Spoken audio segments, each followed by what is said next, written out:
Ancora un saluto a tutti voi, ben trovati a una nuova edizione del nostro telegiornale. Non si placano le polemiche sulle molestie segnalate alla Dunata degli Alpini di Rimini e sulla petizione lanciata in rete che ha raccolto oltre 16.000 firme per chiedere la sospensione della manifestazione di Udine il prossimo anno e quella dell'anno successivo. È scattata una contropetizione in difesa delle penne nere e contro le generalizzazioni che hanno colpito le adunate. È stata lanciata da un alpino di Belluno attraverso la piattaforma change.org e in poche ore ha superato le 2.200 firme. A questa potrebbe aggiungersi una nuova petizione annunciata ieri sera dal sindaco di Colloredo di Montalbano, Alpino Doc. Il primo cittadino premette che l'iniziativa non vuole assolutamente minimizzare le molestie segnalate in questi giorni, che vengano condannati i colpevoli se ci sono, afferma Ovan, ma non riesco a capire questo accanimento verso tutti gli alpini definiti molestatori e ubriachi. Non ricordate tutte le cose che hanno fatto e tuttora fanno gli alpini? Chiede Ovan. Non voglio difendere le persone che hanno fatto gesti ingiusti verso le donne, conclude, ma nemmeno chiudere le nostre adunate. E della vicenda parla anche il presidente della regione Massimiliano Fedriga, che dice: mettere sotto processo il glorioso corpo degli alpini è inaccettabile. Guai a mettere sotto processo gli alpini. A schierarsi dalla parte delle penne nere, dopo le polemiche sulle molestie di Rimini, è il presidente della regione Massimiliano Fedriga. Ardunate al 100%.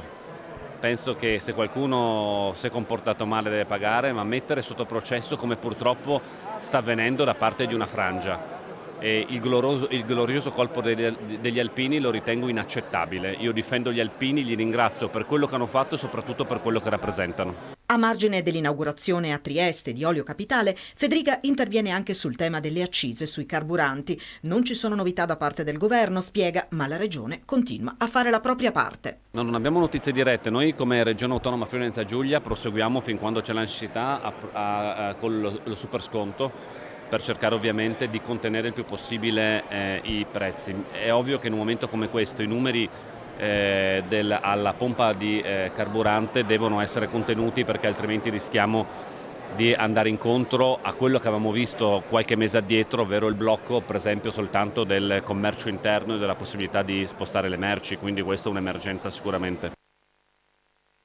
3 persone a volto coperto questa mattina hanno picchiato e rapinato il titolare di una edicola tabaccheria a Fontanafredda. L'uomo, che è riuscito a dare l'allarme, è ricoverato in ospedale a Pordenone. Le indagini sono in corso da parte dei carabinieri.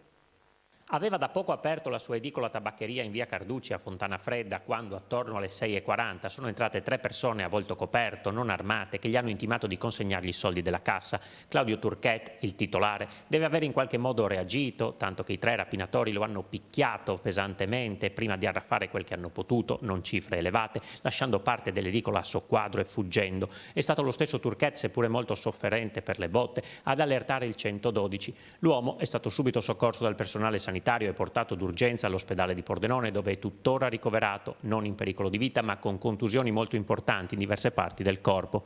Turchet vive da solo al piano superiore della palazzina e stava attendendo per le 8 l'arrivo di una dipendente. Sul posto, per ricostruire la dinamica della rapina, i carabinieri della vicina stazione di Fontanafredda, con i colleghi del nucleo operativo radiomobile di Sacile, che hanno effettuato i rilievi all'interno dell'attività commerciale. Gli uomini dell'Arma analizzeranno anche le immagini della videosorveglianza di cui è dotata l'edicola tabaccheria, che potrebbero rivelare elementi preziosi per risalire all'identità dei rapinatori. Ulteriori indagini sono in corso. Proprio in quella zona, nella serata di ieri, erano state segnalate sui social 3 persone sospette, elemento sul quale si concentreranno le indagini dei carabinieri, anche se non è detto che ci sia un legame con la rapina di questa mattina. Nei giorni scorsi è stata arrestata a Barcola una latitante, molto nota nel nord Italia. È stata arrestata a Barcola una questuante romena di 44 anni, madre di 4 figli e vedova, che per anni, appostata agli incroci più trafficati delle città capoluogo del Triveneto, era diventata l'incubo degli automobilisti, contro i quali lanciava fatture e maledizioni se non cedevano qualche spicciolo di elemosina. La donna è stata riconosciuta e identificata dai carabinieri di Aurisina. Su di lei infatti pendeva un mandato di cattura e dovrà espiare 8 mesi di reclusione per inosservanza al foglio di via con divieto di ritorno ricevuto per il suo comportamento e per i numerosi malocchi blasfemi urlati contro i conducenti.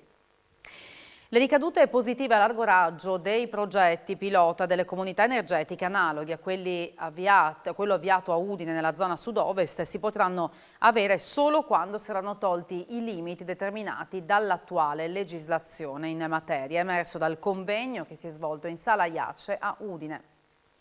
I limiti sono dettati soprattutto dal quadro normativo vigente.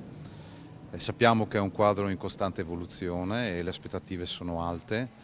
È un quadro che trova il suo motore nella direttiva europea, quindi è una questione di tempi, di traslare gli obiettivi della direttiva all'interno delle leggi nazionali, però al momento dobbiamo fare i conti con quello che è permesso da questo quadro normativo, quindi i paletti sono in termini di potenza, sono in termini di estensione territoriale della comunità energetica che è limitata alle cabine secondarie, in un linguaggio un po' più tecnico.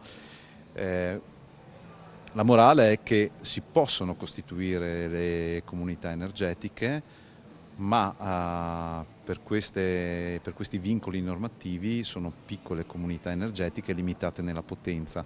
Può essere molto utile in termini di promozione sociale, di costruire una cultura tra i cittadini e all'interno delle amministrazioni pubbliche e delle piccole e medie imprese, quindi un valore culturale da non sottovalutare per essere pronti nel momento in cui il quadro normativo evolverà e le opportunità di investimento diventeranno invece più concrete e interessanti.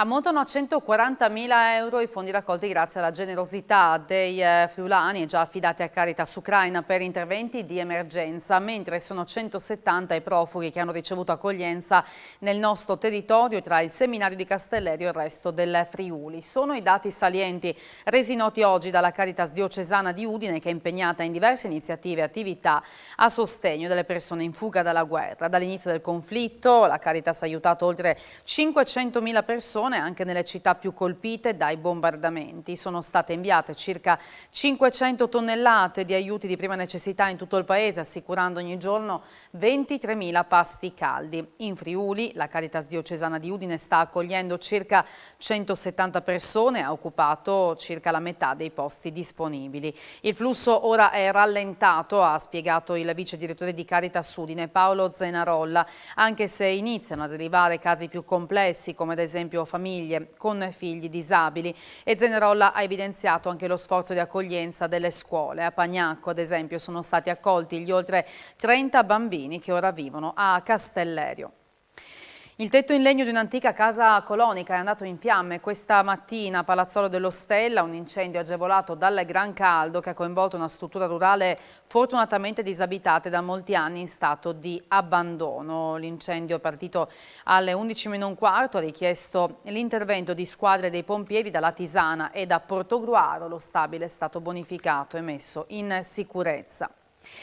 Ieri pomeriggio a Cividale ha preso il via la seconda edizione di Meet Liang, rassegna unica in Europa che mette in scena 9 spettacoli selezionati dai giovani under 30 che unisce prosa, danza, musica e anche circo. Della scena Mittel Europea. Meet Liang ospita i 9 spettacoli usciti vincitori dal bando concluso lo scorso febbraio con 148 proposte giunte da 20 paesi centroeuropei e balcanici. Fil Rouge è il tema dell'edizione 2020 di Mittelfest, scelto dal direttore artistico Giacomo Pedini. Imprevisti, ovvero quella densità di eventi emersi e sommersi che determinano vite, scelte e anche la sostanza di un'epoca. I primi spettacoli sono andati in scena nella chiesa di Santa Maria dei Battuti, apertura in musica con Ennio Monenis di Chefria Ensemble dall'Austria, dal barocco al funk, dal jazz all'elettronica con i capolavori di tutte le epoche, poi l'esibizione Assenza sparsa, racconto personale ed emotivo di un'esperienza nelle corsie di un ospedale. E fino a domenica Udine ospita un'ottantina di incontri nell'ambito della 18ª edizione di Vicino Lontano. Il tema di quest'anno è sfide. La chiesa udinese di San Francesco, sede storica di Vicino Lontano, festival di incontri, dibattiti, conferenze, lezioni, mostre, spettacoli e proiezioni, a cura dell'omonima associazione culturale, ha fatto da scenario all'apertura di Sfide, parola chiave di questa 18ª edizione promossa da Regione Friuli Venezia Giulia, Comune di Udine e Fondazione Friuli. Parliamo di una 4 giorni intensa che culminerà il 15 maggio con la consegna al Giovanni da Udine del premio Terzani a Colum McCann, scrittore irlandese con il libro A Peirogon, edito da Feltrinelli. Al simbolico taglio di nastro, con la presidente di Vicino Lontano Paola Colombo, hanno preso parte l'assessore regionale alla cultura e sport Tiziana Gibelli con Fabrizio Cigolotto, omologo del comune di Udine, ed il magnifico rettore dell'Università di Udine Roberto Pinton. È poi seguita l'anteprima sul caso Putin con il numero 4/22 della rivista Limes. Sono tante le sfide che insieme dobbiamo affrontare, l'ambiente, il lavoro, l'educazione,